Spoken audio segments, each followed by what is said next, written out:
iniciar esta 48ª reunião ordinária do Conselho Setorial, agradecendo a todos os presentes pela presença, né, pelo deslocamento, pela dificuldade de muitas vezes chegar até aqui, mas era necessário e a gente já vai, como é que se diz, falar um pouco sobre isso. Eu acho que antes de aproximar,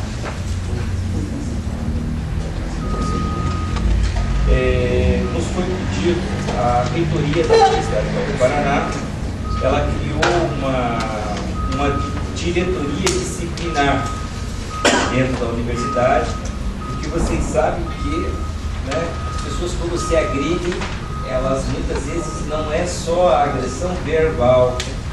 A gente tem tido agressões na universidade que já pularam para um outro nível, né?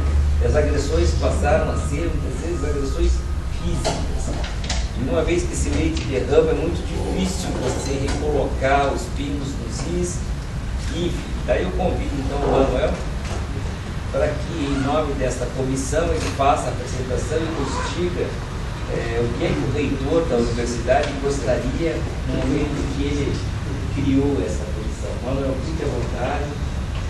Boa tarde a todos. Eu agradeço a oportunidade que o Horácio nos deu para trazer um pouquinho do histórico da criação dessa diretoria disciplinar, né, qual é o nosso objetivo e nosso escopo de atuação. Então, a diretoria ela foi criada no dia 24 de maio desse ano pelo COPLAD, Conselho de Planejamento e Administração, que tem competência para a criação de unidades. Primeiramente foi criada a unidade e no dia 28 de agosto passado, o reitor emitiu uma portaria 593 de 2017, delegando competências para o diretor disciplinar e uma ordem de serviço determinando o fluxo de encaminhamento de denúncias de interesse disciplinar.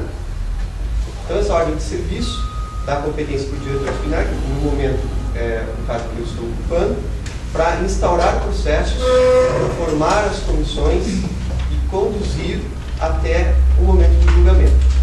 A competência para julgar processos em face de estudantes, ela permanece inalterada, permanece sendo do diretor do setor ao qual o aluno está vinculado.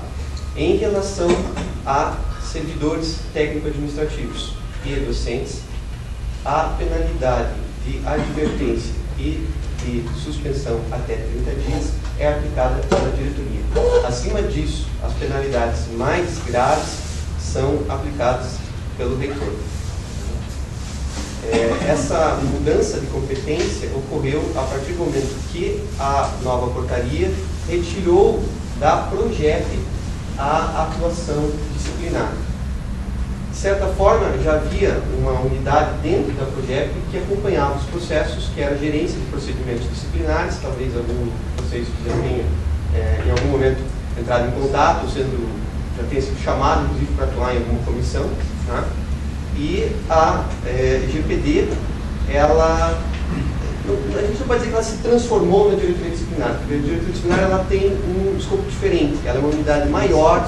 A tendência é que tenha uma gerência de procedimentos disciplinares dentro da própria diretoria. Né?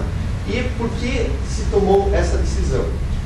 Então, uma série de fatores que levaram à necessidade da criação da diretoria disciplinar, inclusive cobrança dos órgãos externos, mas não apenas isso, não é apenas por uma cobrança da CGU, mas é para que haja, de fato, uma maior celeridade no conduzir desses processos, que as respostas sejam dadas de forma mais rápida e efetiva. Até hoje, a média da duração dos nossos processos disciplinares é de 17 meses. É isso que dura, em média, um processo disciplinar para ser concluído. A razoável duração do processo, segundo o entendimento dos tribunais, é de 140 dias. Nós levamos quase 1 ano e meio. Então, com a diretoria disciplinar, nós esperamos conseguir, ao longo do tempo, reduzir essa demora toda para dar uma resposta para as irregularidades apontadas. Então, o que eu gostaria, de uma forma bastante rápida, rápida só para comentar para vocês é em relação à ordem de serviço, que gerou um pouco mais de dúvida, porque ela determina que as denúncias de interesse disciplinar sejam agora encaminhadas para a diretoria disciplinar. Não houve, de forma nenhuma, uma alteração das competências que já existiam previstas na universidade. Não houve alteração do regimento, não houve alteração do estatuto da UFPE. As autoridades que antes possuíam competência para instaurar processo continuam tendo. E quem são? São os coordenadores de curso, os chefes de departamento e os diretores de setor. A recomendação é que o processo seja instaurado pela diretoria disciplinar, porque é uma unidade especializada para fazer isso. Porém, a competência permanece intacta. O que é necessário a partir da ordem de serviço do reitor é a comunicação da denúncia para a diretoria, para que nós possamos, primeiro, cumprir o que determina a portaria 1043 da CGU, que é registrar toda a denúncia no sistema próprio da CGU, CGU-PAD, para que eles possam acompanhar o desenrolar do processo, a apuração, a efetiva aplicação de uma penalidade ou o arquivamento. Então, é para isso, sobretudo, que a ordem de serviço foi editada. Nós continuamos, como já estávamos, à disposição para auxiliar nas comissões que já estão em andamento, nos processos que eventualmente sejam instaurados no setor. Nós damos todo o apoio no sentido de explicar o trâmite, o rito adequado, orientar as comissões, e qualquer dúvida que vocês tenham está à disposição. Por enquanto nós permanecemos lá no projeto, estamos no segundo andar do projeto ainda, provavelmente nós vamos nos mudar em algum momento, mas caso precise nós estamos à disposição. Alguém teria alguma pergunta, alguma colocação, alguma dúvida para fazer alguma reunião? Só para reforçar isso, né? Porque aí que eu fiz a portaria, agora os processos seriam abertos, não necessariamente. Não necessariamente. O que ocorria antes... Inclusive, a definição de comissão... Isso, pode continuar. A competência ela não foi alterada. Só que é muito difícil, muitas vezes, para, vamos supor, um chefe de departamento, que é uma unidade relativamente pequena. Esses departamentos são muito grandes, mas, em geral, são unidades em torno de 20, às vezes menos servidores, incluindo técnicos e docentes. É muito difícil para um chefe de departamento que vai investigar uma irregularidade no seu próprio departamento conseguir a isenção necessária. Porque ou as pessoas estão envolvidas na própria irregularidade, ou elas conhecem diretamente quem está. Então, quando se leva isso para o setor instaurar o processo, o diretor do setor ele já tem condição de escolher pessoas de outros departamentos para formar a comissão, que evita, não só favorece a isenção, isso não é nem tanta preocupação, mas evita muitas vezes o constrangimento de se ter pessoas muito próximas investigando um colega de trabalho com o qual você encontra cotidianamente. Quando se leva isso para a diretoria disciplinar, fica ainda mais fácil de você buscar pessoas de outros setores para atuar no processo. Mas a competência permanece da mesma forma. O encaminhamento disso tem como ser SEI? Tem. O SEI ele não é a melhor ferramenta para os processos disciplinares. Ele funciona muito bem para os processos administrativos lato sensu. Foi uma ferramenta fantástica, nos auxilia muito. A gente ganha muito em tempo para tudo, mas para o processo disciplinar em si, seja uma sindicância investigativa, uma sindicância acusatória, um processo administrativo disciplinar, um processo disciplinar em face de estudante, ele não é a melhor ferramenta, porque o processo tem que ser sigiloso. E o processo sigiloso, no SEI, ele não é tramitado de uma unidade para outra. É necessário que se habilite credencial de acesso. Isso já cria uma dificuldade. Segundo, quem abre a denúncia, se já abre de forma sigilosa, passa a ter controle do processo. Ele teria que habilitar a credencial de acesso para a diretoria disciplinar, por exemplo. Se ele não faz isso, eu nem fico sabendo que o processo existe. Eu não tenho nem como pesquisar no processo sigiloso, não sei, porque ele não aparece. E uma vez que ele tenha credencial de acesso, caso ele não, o denunciante, caso ele não abra mão dessa credencial de acesso, não renuncie a ela, ele continua tendo acesso ao processo até o final, que é vedado pela lei, porque o denunciante não é parte do processo. Então, o SEI ele acaba gerando uma certa dificuldade nesse sentido. O que nós recomendamos nesse caso? Se possível for, encaminhe a denúncia para nós em meio físico, por escrito, tá? E nós abrimos o processo na diretoria disciplinar. Por outro lado, se o processo já for aberto de forma pública no SEI, ou mesmo de forma sigilosa no SEI, a gente consegue depois, de alguma forma, abrir um outro processo e conduzir a comissão nesse outro processo. Não é tanta dificuldade, mas dá para ser feito das duas formas.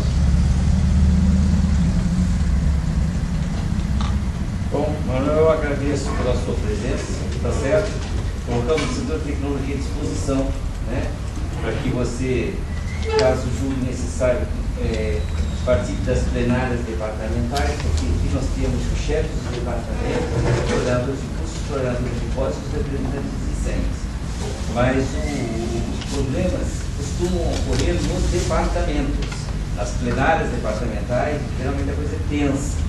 Pois muito bem, então, de repente, pudesse ser interessante, nós temos 10 departamentos, solicitar aos 10 departamentos da escola que então abrisse 10, 15 minutos para que você pudesse, por isso, no conjunto, que a presença é obrigatória, e aí eu acho que isso torna mais efetivo o conhecimento dessa comissão, e como ela atua, enfim, seria mais, aqui é o grande pleno, mas com convite. Então, se você julgar que é interessante, você pode entrar em contato conosco na direção e a gente encaminha então o contato dos 10 chefes do departamento e aí você veria com eles essa possibilidade de associação para o chefe. Daí você pega a tecnologia como todo, tá bom? Ok, eu agradeço. Fique à vontade se quiser participar da nossa reunião, você tem casa. Obrigado. Ok, senhores. Bom, senhor, dado contínuo, damos por iniciada então a 440ª reunião ordinária do Conselho Setorial, considerando que temos quórum. O primeiro ato é a aprovação da ata. A ata foi enviada, a ata da 447ª reunião foi enviada com antecedência para todos vocês. Em discussão a ata. Em não havendo manifestação, regime de votação, os favoráveis, por favor, permaneçam como estão. Os contrários, por favor, se manifestem. A ata, então, foi aprovada por unanimidade. Gostaríamos de solicitar ao pleno se alguém teria algum ponto de pauta ser incluído na pauta, para que possa ser apreciada, alguma solicitação que possa ser apreciada por este pleno antes do início. Alguma solicitação de mudança na ordem do trabalho do dia. Professor Hélio Padilha. Eu tenho dois processos para relatar, o item 10 e o item 11 da pauta. Eu fiquei com dúvidas em relação a algumas coisas que estavam dispostas no processo, eu entrei em contato com referentes e eu tive a informação de que parece que eles vão fazer a retirada dos processos. Eu, em função disso, eu peço a retirada da pauta com uma possível análise na próxima reunião, se for o caso. Ok. Processo número 10 e 11 retirados de pauta. Mais alguma outra solicitação, professor Luiz Norte? Número 6. Processo de número 6. Baixado em diligência justo curricular, faltava a ata do período colegiado, eu foi baixado em diligência que inclui a número 6. É o do professor Marcelo Guizerreira? Não, 6 não. É o 8. 8. Certo, vai ser retirado de pauta. Retirado. Ok. Mais alguém? Professor André Augusto Mariano? Item 2, continua em diligência. 82. Daqui a pouco a gente encerra o Conselho Setorial, senhor, tem só uma questão de ordem aqui que a gente já encerra o Conselho Setorial. Vamos começar. O item 2 retirado de pauta, professor Quarto, por favor. Ele continua em diligência, solicitei a complementação de documentação ao interessado, que não foi enviado ainda. Ok. E o professor Faria? O item 1? Retirado de pauta também. Ok. Bom. Mais alguém?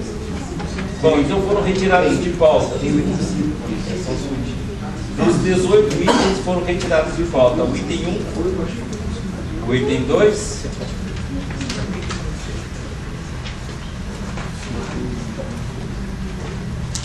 O item 2.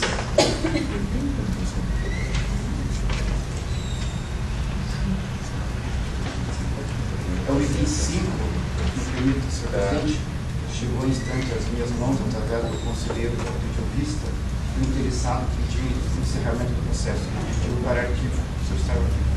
Então, fechado de pauta, item 5. Ok. Então, apenas repassando o item 1, o item 2, o item 5, o item 8, o item 11, 10, o item 11 e o item 17. Isso posto, a nossa pauta reduziu-se bastante e encerramos então nesse momento qualquer solicitação de alteração da ordem do dia, professor. O item 17 foi tirado de pauta? Sim. É que criou. 17 e 18 ou só? Não, só o 17.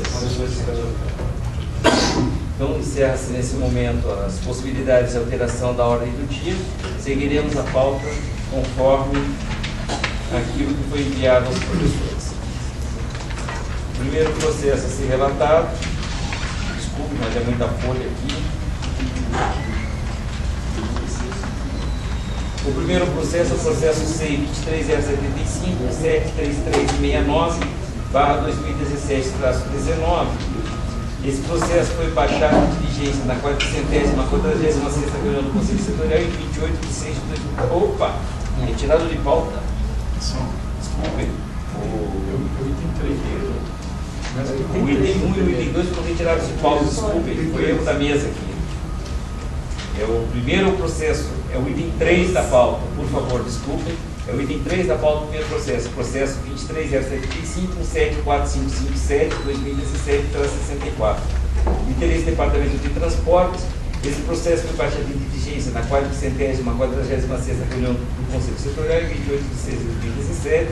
Foi retirado de pauta na 447ª reunião do Conselho Setorial em 9 de 8 de 2017. Convido o conselheiro relator, o servidor técnico administrativo Lécio Cid Montanheira a exarar o seu parecer. Por uma questão de ordem, professor, o senhor técnico administrativo, acho que os relatos terão que ser feitos daí mesmo. A menos que. Tem um pouco também, desculpe, por favor.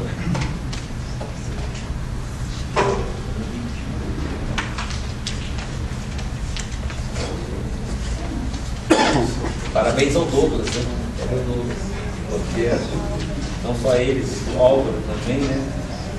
Débora, pela organização aí. Boa tarde, mesa diretora, boa tarde ao Conselho Setorial. Estou fazendo o relato aqui, conforme foi solicitado pelo diretor do setor, professor Dr. Horácio Tertuliano Filho, da minha avaliação do relatório de atividades 2016 do projeto EVTEA, elaboração de estudos de viabilidade técnica e econômica e ambiental e projetos de dragagem, sinalização e balizamento da hidrovia do Rio Paraguai. E tem como coordenador o professor Dr. Eduardo Raton, professor do Magistério Superior do Departamento de Transportes. Conforme determinado pela Resolução Popular de 1711, em seu artigo 24, letra B, deve ser submetido, apreciado e aprovado pelo órgão máximo a que a unidade responsável responde pelo relatório de atividades, nesse caso, o Conselho Setorial do Setor de Tecnologia. Então, eu vou passar para vocês ao relato referente a este relatório de atividades do ano de 2016. Histórico. Em 6 de junho de 2017, o professor Raton instrui processo no SEI, número 23075-74557-2017-64, com o relatório de atividade supracitado, assinado eletronicamente pelo mesmo. Em 19 de junho, o relator Roberto Gregório da Silva Júnior dá parecer favorável à aprovação do relatório para aprovação pela plenária do Departamento de Transportes. Então, essa foi a sua primeira aprovação. Em 20 de junho, o dia seguinte, o relatório é de fato aprovado na plenária de Transportes, conforme explicitado no extrato de ata da 340ª reunião do Departamento de Transportes. Em 21 em 3 votos contrários, 2 com pedido de registro em ata. Em 21 de junho, o professor Horácio designa como relator, aí para ser já relatado aqui no Conselho Setorial, o professor Carlos Ricardo Socol. Em 26 de junho, o professor Socol informa a impossibilidade de se dedicar ao relato devido a outros compromissos assumidos anteriormente. Era uma viagem, se não me engano, já marcada para a Europa. No mesmo dia 26, novo relator é designado pelo professor Horácio Lécio Vicente Montenegro, técnico de laboratório do Departamento de Engenharia Elétrica. O que vos falo. No dia seguinte, 27 de junho, o técnico Lécio recebe e-mail. Aqui eu cortei algumas partes, né, só por uma questão de resumo. Recebe um e-mail informando como novo relator para aparecer no dia seguinte. Ao ponto que eu, na verdade, pedi tirada de pauta, eu não coloquei em diligência, então parece que foi colocado de maneira estranha. Em 28 de junho, eu peço a retirada de pauta, assim como pedi em 9 de setembro, peço desculpas aí pelo longo prazo, mas eu fiquei de férias em julho. E ainda, nos primeiros dias de setembro, não me foram suficientes para analisar o processo. Em 24 de agosto, solicitei maiores esclarecimentos sobre o relatório. Em 30 de agosto, o coordenador emitiu sua resposta. Em 4 de setembro, eu solicitei mais esclarecimentos e já dei com várias alterações e inclusões necessárias, que eu julguei necessárias, para a avaliação do coordenador, se ele julgava procedente. Em 15 de setembro, a administradora do IPT, Josiane Maria Feliz Cui, pediu pessoalmente esclarecimentos sobre os itens. Ela foi até lá no meu espaço de trabalho, trocamos várias ideias e eu expliquei quais eram os meus questionamentos. Foi bastante profícua a reunião, ela tomou várias atitudes e rapidamente. Em 19 de setembro tivemos outra reunião ainda. E aqui começa daí, na segunda parte, já o relato do relatório de atividades. Lembrando, o projeto começou em 2014, houveram relatórios de atividades de 2014, 2015, esse só engloba o que é de 2016. De todos os itens observados no relatório, não foram finalizados no período de 2016 as atividades. Ao item 2, levantamento de campo, aspectos operacionais e fluxo de cargas, o item 2.1 foi concluído no período. Item 4, atividade de escritório, consolidação dos aspectos operacionais e fluxo de carga. Todos os 3 itens concluídos no período, então fechou o item 3. O item 5, atividade de escritório, consolidação dos aspectos físicos e de meio ambiente. O item 5.2 foi concluído no período. Item 6, atividades de escritório, elaboração dos estudos preliminares. Os itens 6.3, 6.4 e 6.6 foram concluídos no período. Item 7, elaboração do FTEA da alternativa escolhida. Todos os itens desse item 7 foram concluídos no período. O item 8, elaboração dos estudos e projetos básicos e executivo dos melhoramentos. Todos os itens, todos os subitens, na verdade, eu colocar aqui, desse item foram concluídos. E o relatório final também foi concluído no ano passado. O último item do relatório, a apresentação dos resultados do roadshow, também foi concluído no período. Os benefícios da Caremes é um outro item que deve constar no relatório e estava constando no período. Vou aqui citar, novamente lembrando, foi concluído em 2016. Um artigo foi submetido, 2 dissertações de mestrado estão em andamento, uma dissertação de mestrado foi concluída, 20 seminários, congressos, mesas redondas, conferências foram desenvolvidos em 2016, 4 palestras, apresentações e um curso oferecido. A integração ao patrimônio integração ao patrimônio UFPR gerados pelo projeto veio um radiocomunicador Motorola, uma filmadora Sony, 2 notebooks Dell, 30 mesas retas, 13 gavetetes, 3 armários baixos, produção tecnológica gerada, desenvolvimento de software de modelagem e desenvolvimento de software de cortes náuticos. A prestação de conta simplificada, vou fazer um parênteses aqui, senhores, né? Esse relatório está de modo completo, né? Anexado no processo SEI lá, vocês vão ter muito mais detalhes. Estou fazendo aqui um relato que me convenceu, né? Deixando ele resumido. O relator solicitou correções tipográficas, maiores informações sobre alguns itens ambíguos e anotação de observações na planilha apresentada. Não observei nenhuma irregularidade. A equipe técnica, em 2016, a equipe técnica ainda vigente, segundo o relatório, são 20 docentes, um servidor técnico e 4 discentes trabalharam no projeto no período. Relação de treinados, 31 discentes foram treinados durante a totalidade. Aqui uma ressalva, né? Não consegui identificar a tempo hábil quais foram treinados em 2016. Então, esses são todos que foram treinados ao longo da validade do projeto. E a minha conclusão, que é favorável, uma grande quantidade de informações foi solicitada por este relator e em todos os requisitos abordados foram apresentadas explicações evidenciadas fisicamente ou a meu compêndio. Assim, exado perante este Conselho Setorial, meu parecer como favorável à aprovação do relatório de atividades da EFTEA referente ao ano de 2016, identificado no processo SEI 23075, 174, 557, 2017 e 64. Salvo o melhor juízo de alguns conselheiros ou da minha. Obrigado, conselheiro Lécio Montanheiro. Em discussão, parecer do conselheiro. Em não havendo manifestação, passamos ao regime de votação. Os favoráveis ao relato do parecer, os favoráveis ao parecer, por favor, permaneçam como estão. Os contrários, por favor, se manifestem. Eu agradeço o parecerista, ao mesmo tempo que eu passo para o próximo item de pauta, que é o processo 6, é o número 6, 230650674/2017-32, de interesse do Departamento de Construção Civil. O processo foi retirado de pauta na 447ª reunião do Conselho Setorial, em 9/8/2017. O conselheiro relator, o professor Marcelo Herrera, encontra-se atualmente no exterior, na Universidade de Toulouse, para uma missão internacional, e ele envia o relato para a leitura.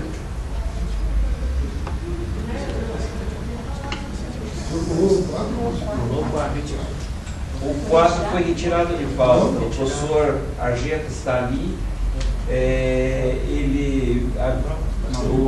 Não é 5? Desculpa, o professor não está ali. E ele me ligou e eu que, aqui com esse monte de papel, ele disse que apresentará o relato na próxima reunião. Então, o 4 também foi retirado de pauta. Então, retomando, eu convido o conselheiro relator, professor, o item 6. Interessado.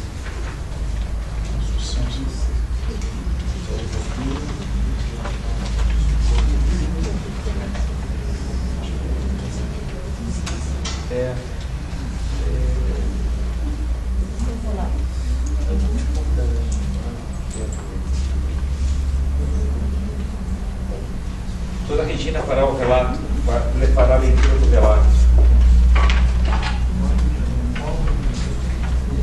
Item 6. Item 6, da pauta, conselheiro Marcelo Riso Herrera.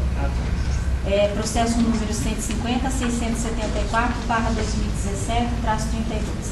Assunto: solicitação da homologação da aprovação a referendo. Interessado, professor Dr. Mauro Lacerda dos Santos Filhos e a direção do setor de tecnologia. Objeto de apreciação: despacho número 26, o FPR-TC da aprovação a referendo da direção do setor de tecnologia e plano de trabalho.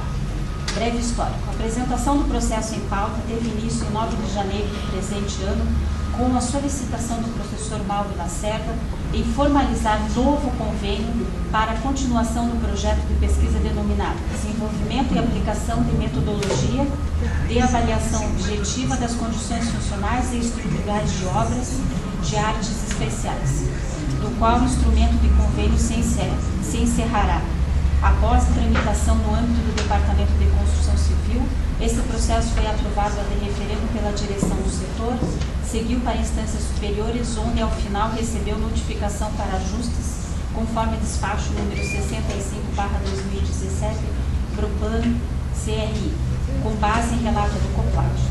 No egrégio colegiado, o processo foi relatado pelo professor Luiz Antônio Corrêa Luquez, que concluiu seu parecer como abaixo, abre aspas.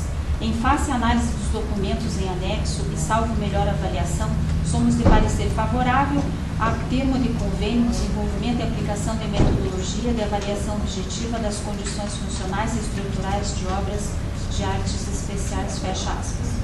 Porém, condicionado ao saneamento dos itens expressos no despacho 0215-042, em específico a homologação do ad referendo da direção do Conselho Setorial. O processo foi então remetido para a origem. Na origem, novo plano de trabalho foi apresentado e aprovado em plenária departamental no dia 16 de junho de 2017, conforme parecer número 031-3892, no qual o desfecho está, abre aspas, levantando em consideração o que foi mencionado acima, sou favorável à aprovação desse plano de trabalho, fecha aspas. O processo foi então encaminhado à direção do setor de tecnologia no dia 2 de agosto de 2017, solicitando a homologação da aprovação de referendo já efetuada no mesmo por Vossa Excelência, fecha aspas. Fui designado pela direção para exarar parecer.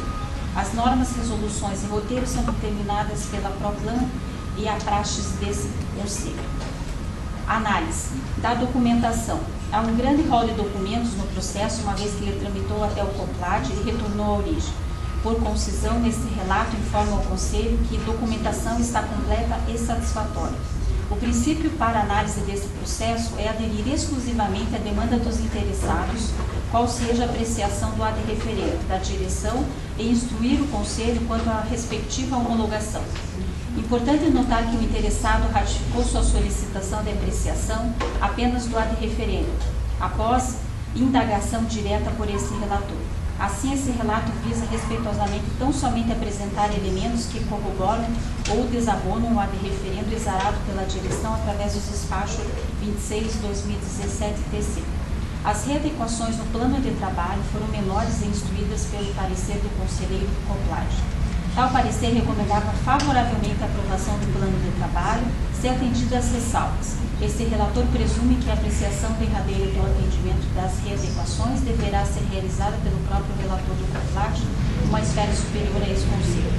Sobre o plano de trabalho. Para conhecimento desse conselho, consta que o objetivo geral do projeto é desenvolver conhecimento técnico-científico sistemático e aprofundado sobre a avaliação das condições de estabilidade estrutural das pontes rodoviárias existentes no Brasil e para as condições brasileiras e, de modo a permitir a melhor escolha possível dentre as premissas e os métodos que serão adotados para garantir as condições de segurança e funcionalidade após as intervenções. E de interesse em especial da contratante está metodologia de avaliação objetiva das condições funcionais e estruturais das obras de artes especiais em rodovias federais.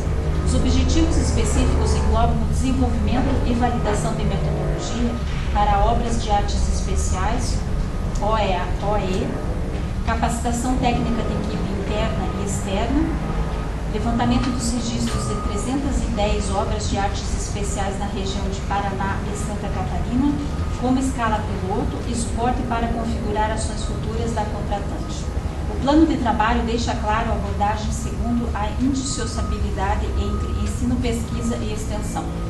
O ensino será abordado através de ações integradas com inúmeras disciplinas do curso de Engenharia Civil e Engenharia Cartográfica. A pesquisa através do desenvolvimento de metodologia original e aferição de modelos matemáticos e da criação de nova abordagem para a gestão ambiental de rodovias no Brasil. A vertente extensão será abordada pela inserção direta com o projeto de extensão existente na UFPR chamado EMEA, Escritório Modelo de Engenharia, e diversos seminários, sem contar a transferência de conhecimento aplicado e sistematizado para a contratante.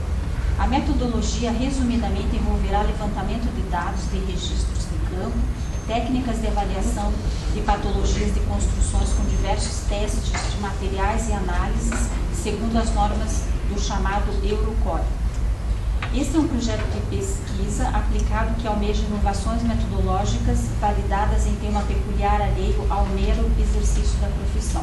O cronograma para os 12 meses de atividades parece coerente com os objetivos específicos e viáveis diante dos recursos do projeto. O orçamento do projeto total é de R$ 1.814.488,98, distribuído nas seguintes rubricas, as quais eu não vou ler. O orçamento parece razoável, embora causou estranheza a grande parcela de serviços externos, na casa dos 34%, enquanto há apenas 12% para docentes e técnicos da UFPR, apesar do previsto de 16% para estudantes da UFPR. Tal aparente discrepância foi sanada pelo coordenador do projeto, que declarou ao relator, abre aspas, sucede que a amostragem no sul do país não é suficiente para provar a generalidade do mérito. Dessa forma, o DENIT nos habilitou a acionar o banco de dados dos estados de Pernambuco e Bahia, ou seja, mais de 800 pontes de viadutos em uma outra realidade ambiental e social do país. Entretanto, este banco de dados, pela importância de segurança nacional, de acordo com o DENIT, ainda não pode ser acessado remotamente. Assim, para fazer a transição desses dados para a nossa análise, eu preciso de uma equipe de pessoas lá em Brasília, uma vez que o banco de dados está a cargo do CERN. Essas pessoas estarão responsabilizadas para executar a tal transição. Eu não poderia colocar uma equipe de estudantes ou docentes nossos lá em Brasília, fecha aspas. Por ora, a única informação sobre o perfil profissional de apoio externo consta na tabela 3, onde é dito edital de seleção a concluir, fecha aspas, para trabalhar 40 horas semanais por 10 meses, percebendo totais de R$ 186.627,41 cada profissional. Presume-se que o devido processo seletivo ocorrerá na Fundação de Apoio após definição dos perfis. Ressalta sobre essa matéria que o relator da primeira Câmara do COPLAD afirma, abre aspas, no corpo do presente relato, observa-se que 75,9% das despesas orçadas referem-se às despesas com pessoal, sendo que dessas 45,9% são relativas a outros serviços de terceiros, pessoa física, onde destaca-se serviços técnicos profissionais, RPA/RPCI e CLT, não tendo o presente relator encontrado óbices legais para tal, fecha aspas, sem solicitar quaisquer readequação da matéria. Outro ponto importante dos 5 docentes da UFPR, apenas consta o nome do coordenador, professor Mauro Lacerda, com 96 horas. Não há indicação dos 4 docentes da equipe, para os quais estão previstos 48 horas de atividade escala, porém é razoável presumir que será da equipe do ITTI. Entende-se que o juízo de valor do projeto é prerrogativa da contratante, quem responderá aos devidos órgãos de controle sobre a razoabilidade de seus gastos. Importante ressaltar que, enquanto relator deste conselho, também assumo o papel de olhar para esta proposta de curso do ponto de vista institucional, ou seja, pelo setor de tecnologia. Assim, considerei também neste parecer que os saberes da equipe dos pares de outros departamentos são contemplados e respeitados, e se há transversalidade, de maneira que o setor possa endossar esta ação como um todo. Do mérito e aderência. Os objetivos e estrutura da proposta do projeto têm mérito e aderem às diretrizes de gestão deste setor, nos quesitos de ensino, pesquisa e extensão, ressalvados por hora e apenas por hora a indefinição dos 4 docentes da equipe do perfil dos 3 profissionais externos. Restringindo-se exclusivamente à pauta, não foi encontrado nenhum elemento que desabone o ad referendum proferido pela direção. Após análise documental do respectivo conteúdo das diligências e da pauta de análise, venho respeitosamente me manifestar favorável à homologação do ad referendum proferida pela direção do setor de tecnologia, professor Marcelo Riso. Obrigado, professora Regina. Em discussão, parecer o processo 23.075.506/64. Só uma dúvida. Sim. É um parecer ou uma homologação do Uma homologação. Porque a homologação, acho que não tem. A direção do setor tem todo o direito de fazer um ad referendo, né? Sim, mas acontece que a Proplan exige que seja aprovada no processo. A Proplan, não, tudo bem, mas... Homologado, né? Homologado, mas a homologação não exige que se faça um parecer tão circunstanciado. Tudo bem. Aí eu parecer. Mas tudo bem. Ainda em discussão, e não havendo mais manifestação, regime de votação, os favoráveis, por favor, permaneçam como estão. Os contrários, por favor, se manifestem. Eu agradeço a leitura da professora Regina, processo aprovado por unanimidade. O próximo processo é o processo... Sobre isso que, desculpa, você falou, não esperei sua anotação, mas não é o caso no caso de homologação, o parecerista não é o próprio diretor que seria mais breve. Se eu parecer a referendo, daí justifica o seu parecer, pode ser bom. É que eu não vejo motivo, né? Porque a nossa direção do setor é uma pessoa de confiança de todo o Conselho Setorial. Então, fazer um parecer de outro parecerista sobre uma homologação que já foi concedida, um ad referendo que já foi concedido, fica parecendo... Ok. Tá. Anotaremos o fato. Obrigado, professor Luciano Masson. Podemos seguir com a pauta? O próximo processo, o processo C número 23.075.90047/2017-34, de interesse do Departamento de Engenharia Química. Eu convidaria o nosso conselheiro relator, o professor doutor Emílio Graciliano Ferreira Messa, que justificou a ausência. Eu convido a professora Ana Godoy para que ela faça a leitura do parecer, ao mesmo tempo que desejamos as boas-vindas da professora neste pleno no Conselho Setorial. A professora tem uma cópia? Tem.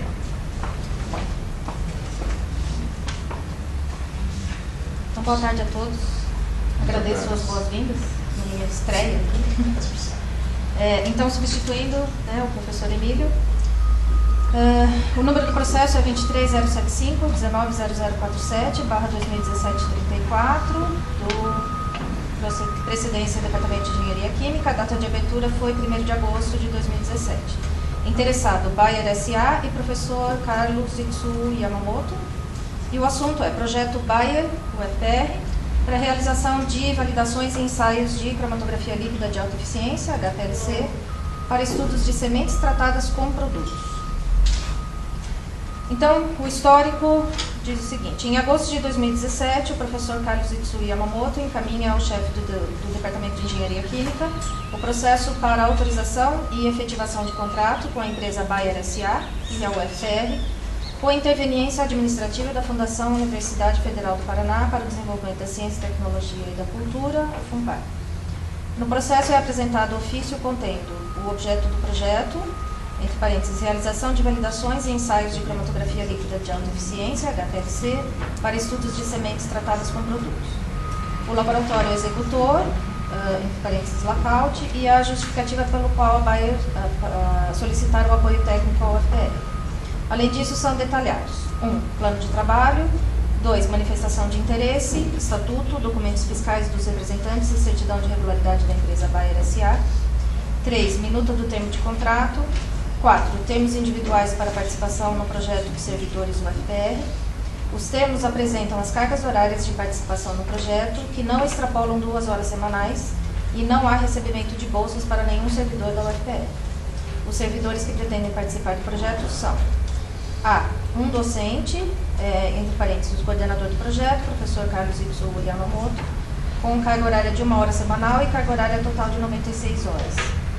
B. 3 técnicos de laboratório, entre parênteses, Marcelo Rocha de Barros, Rúbia Carla Barato Blocharski e Aline Brada Líbano de Araújo, com carga horária de 2 horas semanais cada e carga horária total de 192 horas cada. C. Um físico, entre parênteses, Douglas Mancini, com carga horária de 2 horas semanais e carga horária total de 192 horas.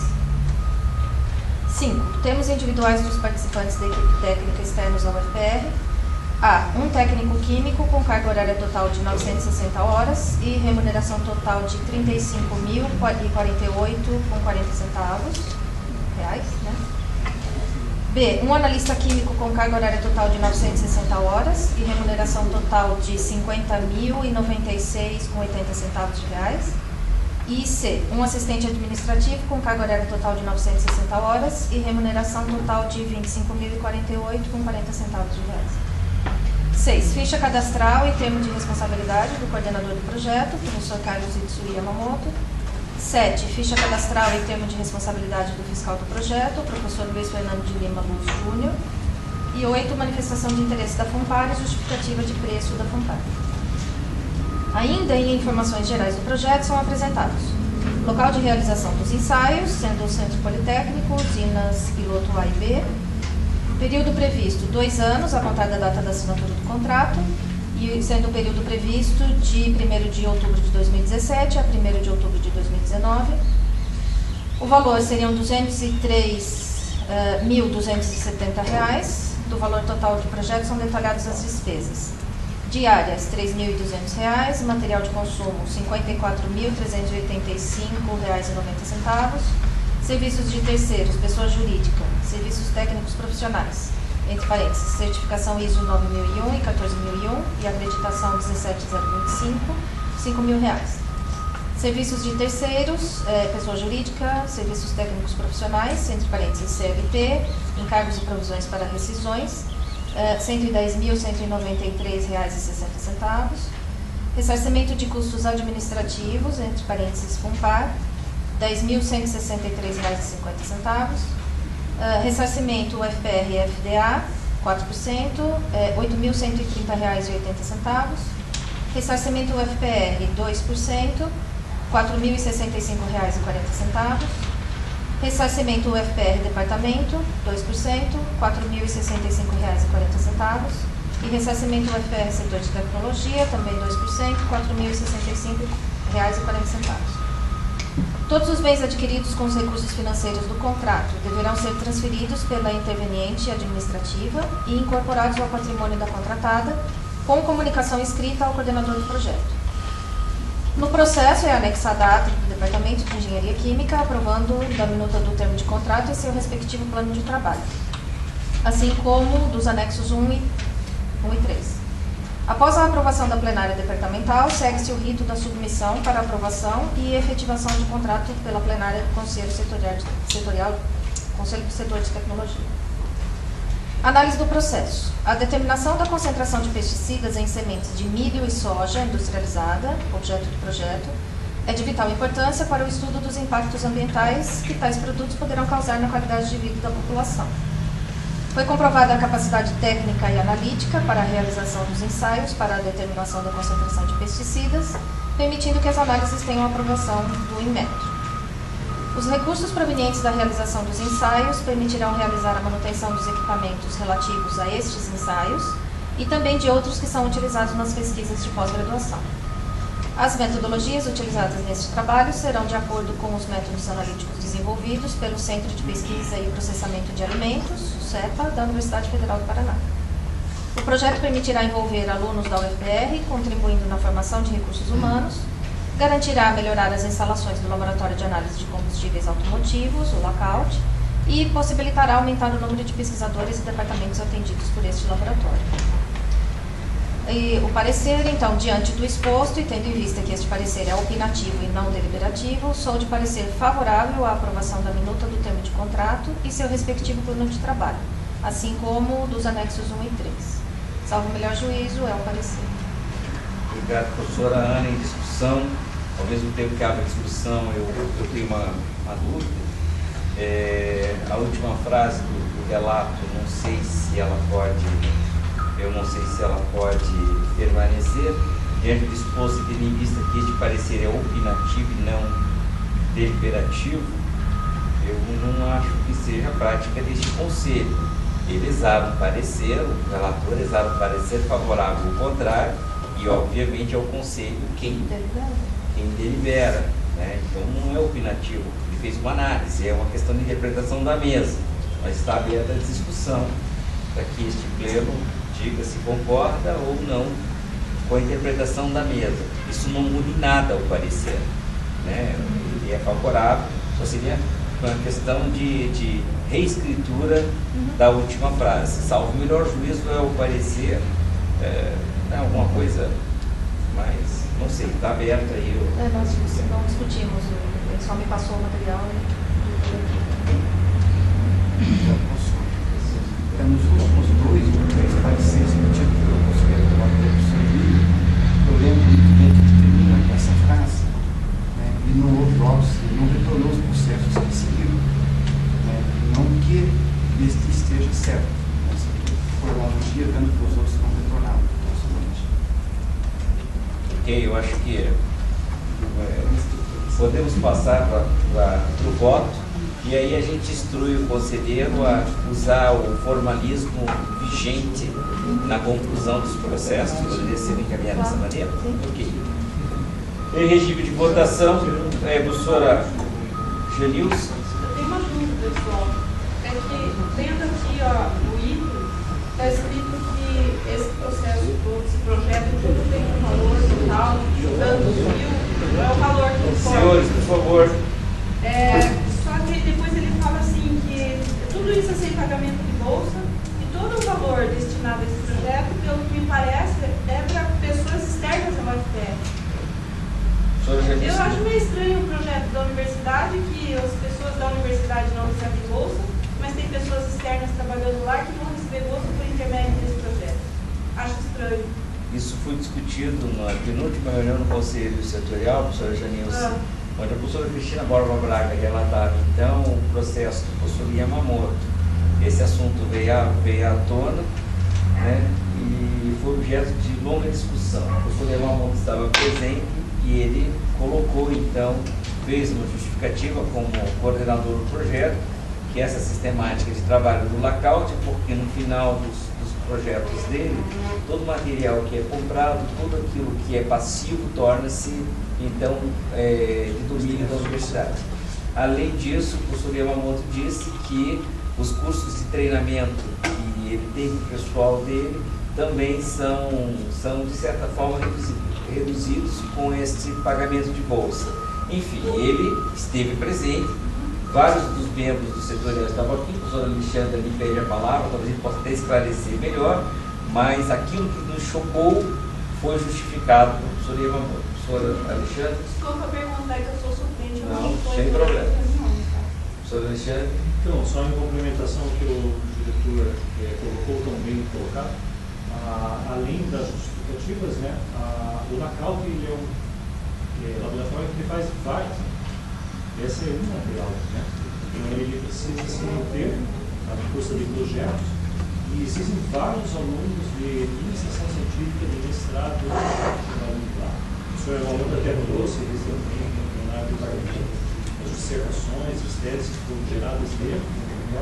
Ele dá suporte a vários outros pesquisadores. Ele tem como próprio relato colocou as certificações, através das certificações do curso, né, uma certificação mais ou projeto do então uma coisa que fica também com a universidade. Então realmente é um laboratório importante para os problemas da nossa situação que eles não têm. Agora, deve ter pensando, né, com o questionamento, talvez o projeto seria melhor digerido se o professor Yamamoto e os demais professores cobrassem bolsa pelo trabalho do escola, mas fica uma coisa meio esquisita. Eu acho que o fato justamente de eles fazerem esse trabalho, né, e não perceber, é algo a favor.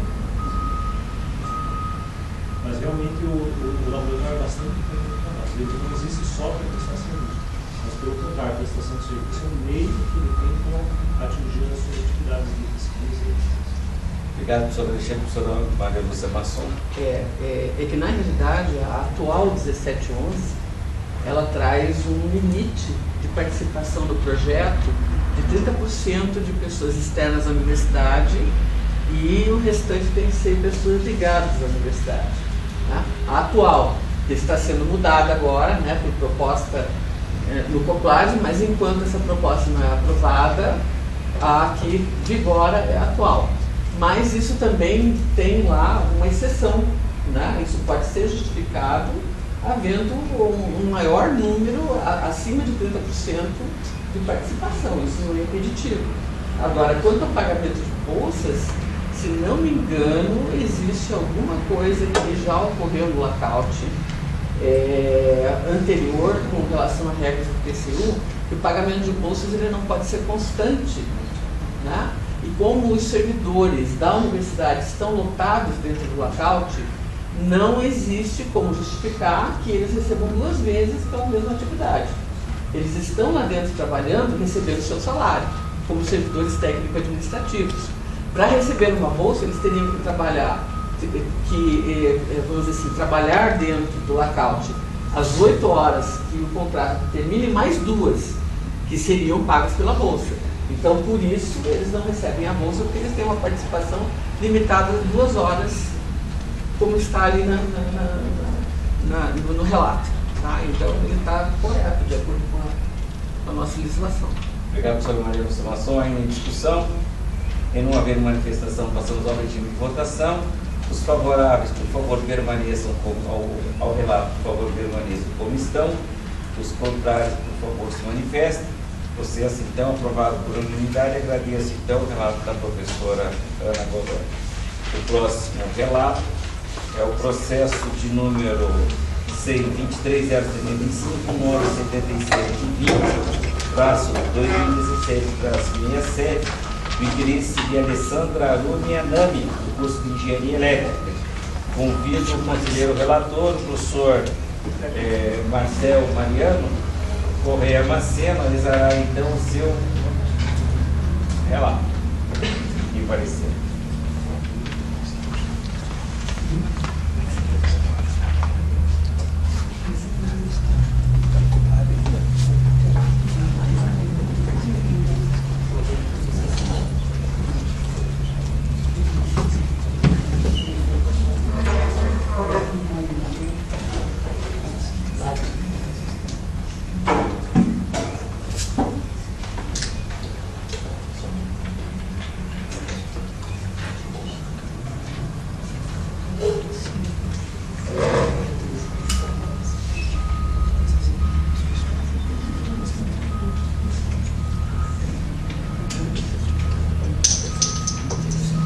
Então, boa tarde a todos. O assunto do processo é grau de recurso ao Conselho Setorial da matrícula na disciplina Estágio Supervisionado 1, TE 150, processo SEI número 23075, 197720, 2017-67. Então, primeiro, o histórico do processo. Em 25/7/2017, a aluna Alessandra Arumi Anami, GRR 2012-4633, graduanda do curso de Engenharia Elétrica diurno, sobre o processo SEI número 23.075/18.8591/2017-16, requeriu matrícula na disciplina TE 150, estágio supervisionado parcial 1, com solicitação de quebra de pré-requisito da disciplina TE 062, eletrônica de potência. A aluna justificou no requerimento que não havia cursado em semestre anterior a referida disciplina, pois esta coincidiu o horário com outra disciplina pré-requisito da TE 150, a TE 106, Segurança do Trabalho. Ela ainda relatou que era importante a sua matrícula nesse segundo semestre de 2017 na disciplina TE 150, pois ela havia conseguido estágio na Renault do Brasil, com contrato vigente até metade de 2018, perfazendo o período completo das disciplinas de estágio 1 e estágio 2. A solicitação de matrícula foi negada pelo coordenador de curso, visto ultrapassar a carga horária máxima prevista para o curso de um aluno durante o semestre letivo, máximo de 40 horas semanais, e solicitado pelo aluno 48 horas semanais, considerando o deferimento da matrícula em estágio. Em 16/8/2017, a aluna requereu, em grau de recurso, análise do colegiado do curso de Engenharia Elétrica referente ao solicitado, indicando em seu pedido que, caso necessário, cancelaria a matrícula de 2 disciplinas para atender ao requisito de carga horária máxima. Em 18/8/2017, em reunião colegiada, o parecer do relator, professor Pastro, foi contrário à solicitação da aluna, visto a mesma ultrapassar a carga horária máxima prevista para o curso no semestre letivo, e comentou no relato que a aprovação não poderia ser condicional em relação ao cancelamento de disciplinas de solicitação de matrícula. Em 30 de 8 de 2017, a aluna tomou ciência do indeferimento do pedido de recurso para a matrícula na disciplina TE 150. Em 31 de 8 de 2017, a aluna deu entrada no processo SEI número 23.075.19.7720/2017-67, com interposição de pedido de recurso referente à decisão colegiada do curso de Engenharia Elétrica sobre o indeferimento de matrícula na disciplina TE 150. Em 5 de 9 de 2017, o processo foi remetido a esse relator para análise e parecer. Então, no relato e parecer, em análise da documentação anexada a este processo e também ao processo SEI número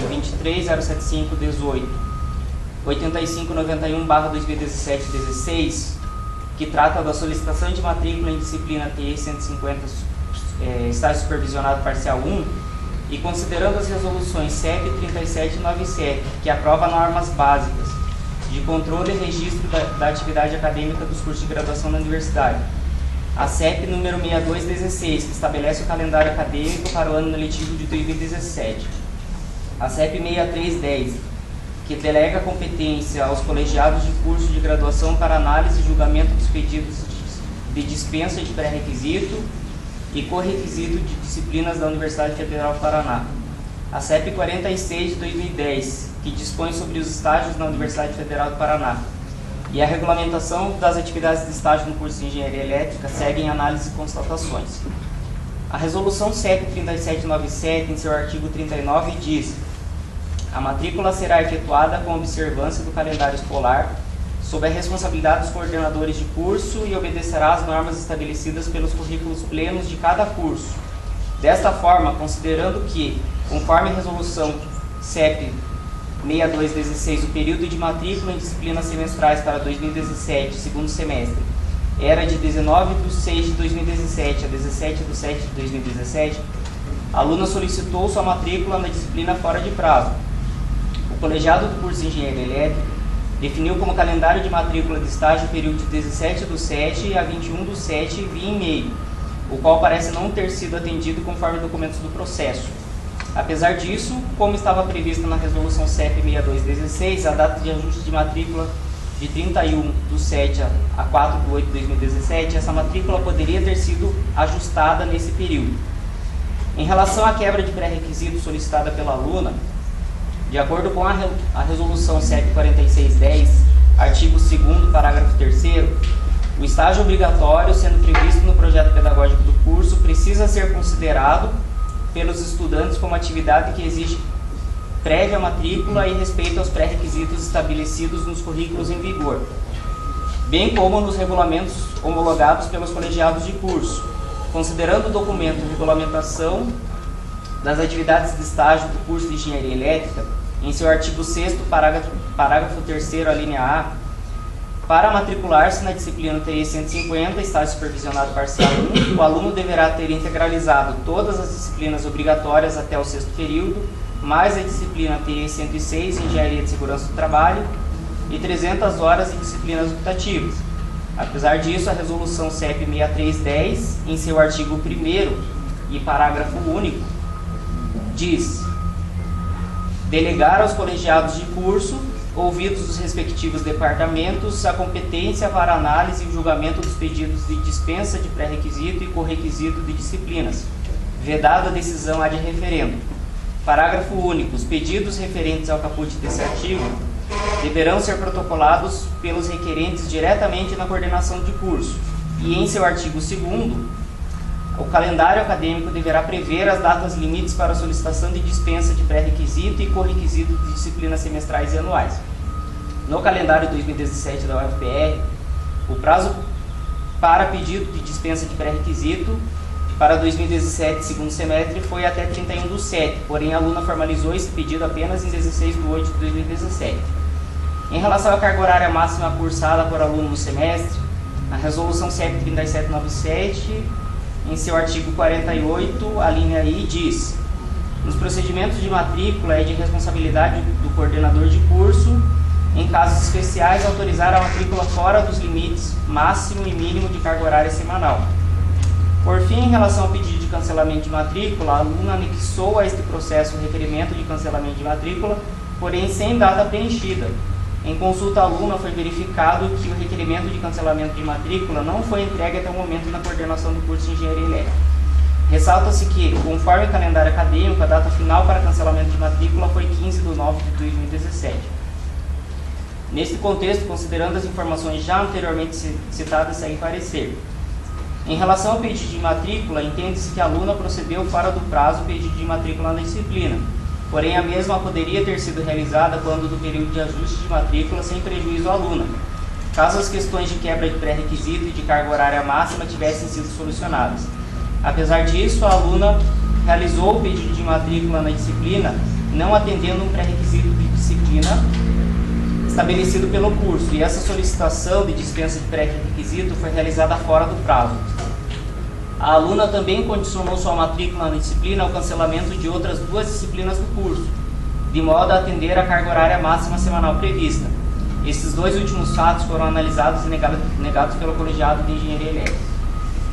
Assim sendo, entendo que a matrícula poderia ter sido realizada caso o coordenador de curso, o colegiado de curso considerassem que a dispensa de pré-requisito poderia ser realizada e que a carga horária máxima semanal poderia ser extrapolada. Fato este que não ocorreu na 169ª reunião do colegiado do curso de Engenharia Elétrica. Entendo também que o colegiado do curso tem o conhecimento pleno para aprovar ou negar tal solicitação, visto seu conhecimento em relação à grade curricular do curso e a importância de disciplinas para o mesmo.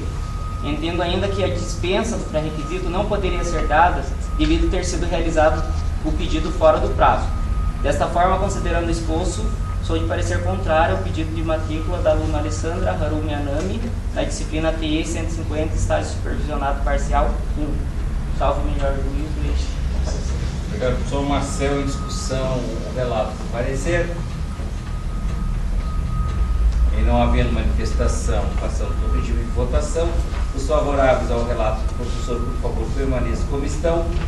Os contrários, por favor, se manifestem. Agradeço ao professor Marcel. Processo aprovado por unanimidade. Os próximos 3 relatos, diretamente ao coordenador. Começamos por 12º ponto, processo SEI número 23.075.04.2358/2013/64, de interesse do Departamento de Transportes. Convido o conselheiro relator, o professor Dr. André Lustoso Fabiano, para fazer o primeiro relato. Boa tarde, oficial a todos. O primeiro relato, então, diz respeito a uma homologação de bolsa de pós-graduação a Durval Nascimento Neto. Então, através dos documentos SEI 484, 292, 317 e 435, fui designado o relator dos 3 assuntos referentes ao processo 042-358, apoio técnico operacional para a elaboração de estudos de viabilidade técnica, econômica e ambiental e projetos de dragagem, sinalização e balizamento da hidrovia do Rio Paraguai. O encaminhamento ao Conselho Setorial foi realizado pelo professor Eduardo Raton, no memorando 14 do DTP, onde solicita análise em 3 pontos, a saber, homologação, renovação de bolsa, deliberação da adequação de valores entre rubricas e deliberação de transferência de unidade de gerência. Esse parecer refere-se ao primeiro item, homologação de aprovação de AD referendo. Fundamentação. Em 14 de agosto de 2017, o professor Horácio aprovou AD referendo do Conselho Setorial a renovação da bolsa do aluno de pós-graduação Durval Nascimento Neto, doutorando de Geologia, por 6 meses a partir de setembro de 2017, com valor mensal de R$ 4.400. Tal prorrogação foi previamente aprovada pela plenária departamental do DTT na sua reunião do número 342. O valor mensal da bolsa tem causado discussões nas plenárias, sendo recomendado que os valores de referência sejam os do CNPq CAPES. No entanto, entendo que nesse tipo de bolsa desenvolvem-se outras atividades além da pesquisa propriamente dita, que referencia os valores citados, a saber, R$ 2.200 para doutorado. Assim, além da pesquisa, existem atividades paralelas que exigem uma dedicação ainda maior do bolsista, o que, no meu entender, justifica o valor maior recebido. E ainda, trata-se de uma prorrogação, o que implica em que o tema já foi discutido e aprovado previamente. Conclusão. Diante do exposto, sou de parecer favorável à prorrogação da Bolsa para o aluno de pós-graduação em Geologia, Durval Nascimento Neto, por um período de 6 meses. Esse é o parecer. Eu deveria ter dito que sou favorável à homologação da... A mesa, ao abrir a discussão, já pediria a simples retificação, que é uma homologação de ato administrativo. Em discussão, e não havendo manifestação, regime de votação, os favoráveis à homologação do ato administrativo, por favor, permaneçam como estão. Os contrários, por favor, se manifestem. Aprovado, então, por unanimidade. Próximo ponto de pauta. Eu altero... Sim, eu ia, o senhor altera. Tento alterar porque ele está no seio. Não sei como... Ele mostra. Próximo ponto de pauta, 13º ponto. Processo 23.075.04358/2013 a 64, já historiado pelo conselheiro relator. Aqui eu repasso a palavra para fazer a segunda análise de processo. Bom, esse é o já vou começar pelo terceiro parágrafo. Esse parecer refere-se ao segundo item da pauta, aprovação do remanejamento financeiro sem alteração do valor global. Fundamentação. Em 1º de setembro de 2017, o coordenador do projeto enviou ao chefe do DTT solicitação de alteração em verbas entre rubricas, não alterando o valor global do projeto. A alteração solicitada, documento SEI número 335, retira verbas de diversas rubricas: de áreas do exterior, combustíveis e lubrificantes, gêneros de alimentação, material de expediente, outros materiais de consumo, serviços técnicos profissionais RPA, zerado, elaboração de pesquisa e levantamento econômicos, levantamento geológico e hidrogeológico, imaginamento aéreo, levantamento cartográfico e batimétrico e socioeconômico, exposição, congressos e conferências, cópias, reproduções de documentos e serviços gráficos, alocando a totalidade da verba, R$ 283.808, para a rubrica Serviços de Terceiros CLT. Cabe observar que, do meu ponto de vista, considero que a contratação de serviços via CLT é mais transparente que a realizada por RPA. Os documentos SEI número 349, 356 e 360 apresentam o plano de aplicação anterior e proposto, além das equipes de projeto. O documento SEI 380 apresenta parecer do professor Camilo Borges Neto à plenária departamental do DTT sobre o assunto, tendo sido favorável ao mesmo. A plenária do DTT, na sua 343ª reunião, aprovou por maioria de votos a solicitação de alteração de verbas interrubricas. Diante do exposto, sou de parecer favorável à alteração de verbas interrubricas solicitadas sem alteração de prazo ou valor do projeto originalmente previsto. Esse é o parecer. Aqui, em discussão, processo 23.075.04.2358. Em não havendo manifestação, regime de votação, os favoráveis, por favor, permaneçam como estão. Os contrários, por favor, se manifestem. Processo, então, aprovado por unanimidade. Passamos ao 14º ponto de pauta, processo 23.075.04.2358/2013 a 64, cujo relator continua sendo o professor André Amistoso Fabielli, já nos historiou. Então, esse é o terceiro item, né, da pauta, aprovação da transferência da unidade de gerência do projeto EVTA, atualmente atribuído ao Departamento de Transportes, para o ITTI, órgão auxiliar do setor de tecnologia, conforme o parecer do professor José Ricardo Vargas de Faria e aprovação da plenária do DTT. Fundamentação. Em 6 de setembro de 2017, o professor José Ricardo Faria, chefe do DTT e relator da solicitação da plenária, exarou o parecer favorável à transferência da gerência do projeto do DTT para o ITTI. Na reunião plenária departamental, de número 343, realizada no dia 6 de setembro, o parecer citado no item 4 desse parecer foi aprovado por unanimidade dos presentes. A transferência da gerência do projeto do DTT para o ITTI, via gabinete do diretor do setor, fortalece o ITTI como órgão auxiliar do setor tecnologia, contribuindo para, em futuro próximo, venha o ITTI a ter autonomia administrativa. Conclusão. Diante do exposto, sou de parecer favorável à alteração da gerência de projeto solicitada do DTT para o ITTI via gabinete de diretor do setor. Esse é o parecer.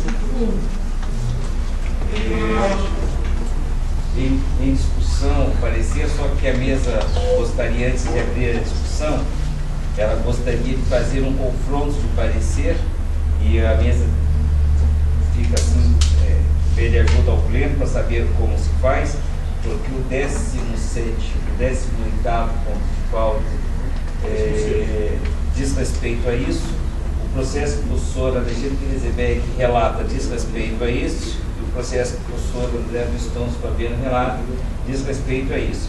Em síntese, espero que o pleno tenha entendido muito bem, seria a transferência da responsabilidade técnica dos projetos do ITTI, administrativo do ITTI, do Departamento de Transporte para o setor de tecnologia, enquanto o estatuto não seja aprovado pelo COPLAR. E aí depois torna-se um órgão auxiliar e eles têm toda a autonomia de gestão dos seus próprios projetos. Temos o parecer do professor André Lustoso Fabiano, o professor Alexandre Knezebeck pediu a palavra, eu acho que com certeza relativo a esse tema, e eu tenho em mãos o parecer do processo de número 18. Eu vou escutar o professor Alexandre, vou verificar o que o professor Alexandre diz e vou colocar numa linha de discussão os 3 pontos de pauta, que são absolutamente a mesma coisa, ganhamos em eficiência e ganhamos em tempo. Professor Alexandre.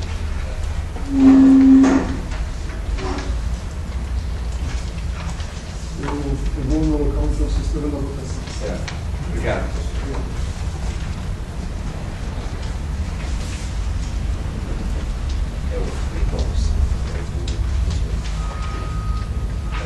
Eu ligo isso. Só que eu ligo antes do processo, tá?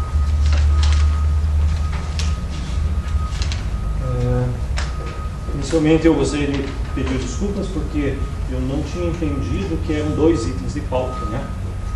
Como o processo é o mesmo e a designação veio no mesmo processo, então quando eu fiz o relato já do 15 e do 16 ao mesmo tempo. Eu notei que o parecerista anterior ele separou em 3 pareceres diferentes. Justifica-se pelo fato de se alguém tivesse pedido vistas, então bloquearia tudo. Por isso que nós solicitamos que fosse feito 3, para não travar o processo caso alguém peça vista. Na verdade eu não tinha entendido dessa forma, porque como é um processo único, o PCA é um parecer único, um processo único, né? E dentro do processo você tem 3 pedidos. Então, com a permissão da mesa, eu vou relatar o item 15 e 16 ao mesmo tempo, tá? É um relato pode ser. 15 e 16 Oi? 15 e 16. O meu relato é o 15 e o 16. Está projetado aqui. Então, o relato. O processo é o 23.035.030.657/2012-75. Interessado no processo é o professor Eduardo Raton. Emitiu a 20 de setembro de 2017. História. Em 12 de nove de 2013 foi assinado o termo de convênio no valor total de R$ 2.623.933,07 e vigência entre 12 de nove de 2013 a 12 de 3 de 2015. Em 17 de 11 de 2014, assinado o primeiro termo aditivo, alterando o valor total para R$ 6.302.257,13 e prorrogando o prazo para 11 de dezembro de 2015. Em 9 de 10 de 2015, assinado o segundo termo aditivo, prorrogando o prazo para 8 de junho de 2016. E em 1º de abril de 2016, assinado o terceiro termo aditivo, prorrogando o prazo para 5 de dezembro de 2016. Em 28 de agosto de 2016, assinado o quarto termo aditivo, prorrogando o prazo para 5 de 12 de 2017. Em 29 de 8 de 2017, ofício do governador do projeto ao chefe do Departamento de Transportes, solicitando o remanejamento financeiro do plano de trabalho e a utilização do saldo de aplicação financeira do convênio. Esse pedido especificamente diz respeito à primeira parte do relato, né? Em 11 de nove de 2017, o professor Edu José Franco emite parecer favorável à adequação das rubricas financeiras e à utilização do saldo da aplicação financeira conforme solicitado. Em 6 de nove de 2017, a aprovação em plenário do Departamento de Transportes do relato do professor Edu José Franco. Em 6 de nove de 2017, agora começa o do processo 16, o professor José Ricardo Vargas de Faria emite parecer favorável à solicitação de transferência da unidade de gerência do projeto, entre aspas, atualmente atribuídos ao Departamento de Transporte, o FTR/TC/TTT, para o setor de tecnologia, o FTR/TC, fecha aspas.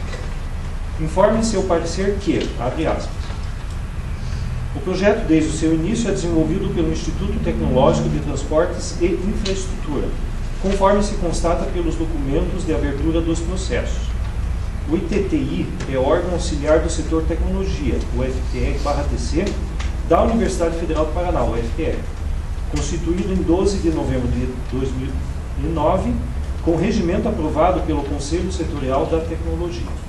Na condição de órgão auxiliar, o ITTI subordina-se na estrutura administrativa, organograma, à direção do setor tecnologia.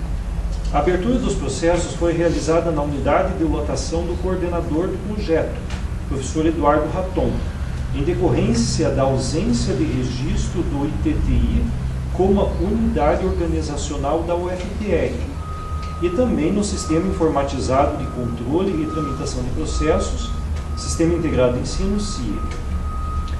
A atual solicitação de transferência da unidade de gerência formaliza o vínculo adequado do projeto à instância a qual se subordina administrativamente o ITTI. Fecha aspas. Em 6 de nove de 2017, a aprovação em plenário do Departamento de Transportes do relato do professor José Ricardo Vargas de Faria, aprovando a transferência da gerência para o setor de tecnologia. Em 11 de nove de 2017, anexado ao processo extrata de ata do DTT, constando incorretamente a aprovação da transferência da unidade de gerência do projeto para o ITTI, corrigida na sequência. Em 11 de nove de 2017, o coordenador do projeto encaminha memorando à direção do setor tecnologia, solicitando a aprovação do remanejamento financeiro e utilização do saldo de aplicação financeira, e a aprovação e transferência da unidade de gerência do projeto, atualmente atribuída ao Departamento de Transportes, para o ITTI, órgão auxiliar do setor tecnologia. Em 13 de nove de 2017, designado relator para as duas demandas do processo. Em 18 de nove de 2017, anexado ao processo novo extrato de ata do DTT, constando a aprovação da transferência da unidade de gerência do projeto para o setor de tecnologia. Análise. Em relação ao remanejamento financeiro do plano de trabalho, sem alteração do valor total do contrato, é solicitada a redução de valores de 7 rubricas do plano de trabalho, notadamente a rubrica Docentes Mestres e a rubrica Serviços Técnicos Profissionais CLT, para 6 rubricas majoradas, notadamente as rubricas Serviços Técnicos Profissionais, Fundo ADM, e Material Permanente Nacional. O total remanejado é de R$ 46.568,67.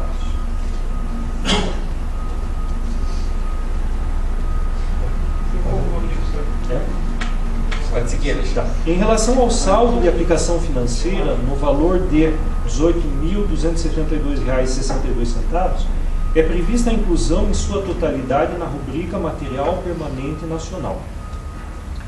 Em relação à solicitação de transferência da unidade de gerência do projeto, consultada a Resolução 1711 Coplade e seus anexos, não foi encontrada por este relator a figura da unidade de gerência do projeto. Cita-se os textos que tratam do vínculo do projeto a uma instância administrativa imediatamente superior ao coordenador do projeto, com grifos nossos.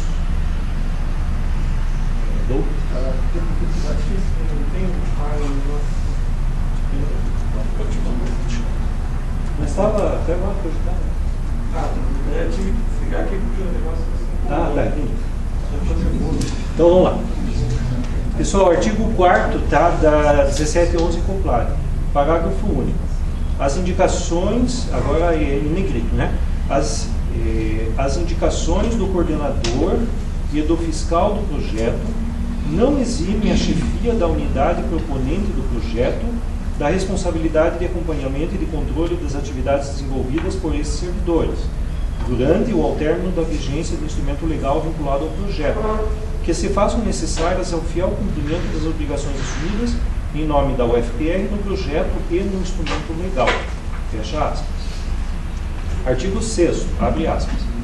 A participação de servidor da UFPR em projetos estabelecidos nos termos dessa resolução deverá ser formalizada mediante termo individual de participação no projeto, constante no anexo 1, aí grifo meu, assinado pelo servidor e seu chefe imediato. Fecha aspas. Artigo 13º. Os controles dos limites previstos nos artigos 5º e 12 dessa resolução, com referência à carga horária dedicada a projetos desenvolvidos e aos valores estabelecidos a título de bolsa, são de responsabilidade da direção setorial. Artigo 19. O processo administrativo visando a formalização do instrumento legal com a fundação de apoio deverá ser instruído com os documentos elencados no artigo 2º e por minuta do instrumento legal, os quais deverão ser submetidos à apreciação e aprovação das instâncias internas da UFPR, cabendo, 2 pontos. A chefia da unidade administrativa proponente do projeto. Aqui ela começa no item 4, tá? Não sei porquê, mas ela começa no item 4. Submeter o trabalho, o plano de trabalho do projeto e a minuta do instrumento legal à aprovação da plenária da unidade administrativa proponente, do comitê setorial especializado em consonância ao projeto proposto e do conselho setorial em que esteja vinculado, ou pelo titular da unidade, no caso de órgão suplementar ou pró-reitorias. 5. Submeter a proposta da equipe técnica participante do projeto à aprovação da plenária da unidade administrativa proponente e do conselho setorial, em que a unidade proponente estiver vinculada, ou do titular da unidade, no caso de órgão suplementar ou pró-reitoria, responsabilizando-se pela observação do limite previsto no artigo 6. Autorizar a participação no projeto aos servidores lotados em sua unidade, mediante a aprovação do termo individual de participação no projeto, responsabilizando-se pela observação dos limites previstos nos artigos 5º e 12º. 7. Verificar se consta no processo a autorização de participação no projeto para os demais servidores da UFPR não pertencentes à sua unidade administrativa, mediante a aprovação no termo individual de participação no projeto pela chefia imediata a que tais servidores se subordinam, sendo que essas chefias assumem a responsabilidade de observação dos limites previstos nos artigos 5º e 12º. 8. Elaborar a justificativa de celebração do ajuste com a fundação, visando o apoio ao projeto com base em proposta formal por essa apresentada. E 9. Indicar um servidor da ativa, integrante da equipe técnica do projeto, para assumir as responsabilidades de coordenação das atividades técnicas, acadêmicas e de ordenança de despesas, com vistas ao pleno desenvolvimento do projeto, assim como o cumprimento das normas legais e das obrigações e fluxos administrativos, orçamentário e financeiro estabelecidos no instrumento legal, no plano de trabalho e nos eventuais aditivos, relativos e pertinentes a este instrumento legal. 2. Ao conselho setorial ou ao titular da unidade, no caso de órgão suplementar ou pró-reitoria em que a unidade proponente do projeto estiver vinculado, aprovar a. Agora, em vez de numerar 1, 2, 3, 4, eles numeram A, B, C, D. Tudo bem. A adequação da composição da equipe técnica proposta ao projeto quanto aos limites estabelecidos no caput do artigo 3º. B. A compatibilidade entre as funções a serem exercidas no projeto e o exercício das atribuições funcionais, no caso de servidores da UFPR. C. A adequação dos valores das bolsas a serem concedidas no âmbito do projeto, frente aos limites estabelecidos nessa resolução. D. Os valores previstos para ressarcimento da UFPR, frente à disponibilização de servidores e infraestrutura da UFPR, necessários à execução do projeto. E. A indicação de servidor da ativa, não participante da equipe técnica do projeto, para assumir a fiscalização e acompanhamento da execução administrativa e financeira do projeto. visando a fiel conformidade desta execução com as normas legais e com as condições estabelecidas em instrumento legal, no plano de trabalho e nos eventuais aditivos relativos e pertinentes a esse instrumento legal, fecha aspas. Aí no artigo 24, caberá ao coordenador do projeto designado pela UFPR a adoção de mecanismos de acompanhamento do projeto desenvolvido nos termos dessa resolução, cabendo-lhe ainda a responsabilidade de a. Manter registro atualizado referente ao controle e acompanhamento do desenvolvimento do projeto. B. Apresentar relatório de atividades do projeto anualmente ou sempre que solicitado à autoridade do órgão máximo que a unidade responsável pela iniciativa do projeto estiver vinculada. Direção do setor, pró-reitor ou chefe de órgão suplementar. Visando a apreciação de comitê especializado quanto ao cumprimento das metas físicas e financeiras estabelecidas para o projeto. 3. Protocolar anualmente até o 5º dia útil do mês de dezembro, na sede do plano, o relatório anual de atividades do projeto, devidamente apreciado por comitê especializado do órgão máximo da unidade responsável pela iniciativa do projeto. E 4. Apresentar relatório final de atividade do projeto em até 30 dias do final da vigência do instrumento legal que deu suporte ao desenvolvimento do projeto, à autoridade do órgão máximo que a unidade responsável pela iniciativa do projeto estiver vinculada. Direção do setor, pró-reitor ou direção de órgão suplementar, visando a apreciação de comitê especializado quanto ao cumprimento das metas físicas e financeiras estabelecidas para o projeto, que após essas providências protocolar este relatório de mais documentos pertinentes na CRI Profplan. Artigo 28. A título de ressarcimento ao UFPR frente aos custos indiretos incorridos na execução, incidirá sobre a receita bruta gerada os seguintes percentuais mínimos. A. 4% para compor o Fundo de Desenvolvimento Acadêmico, FDA. B. 2% para ressarcimento da UFPR. C.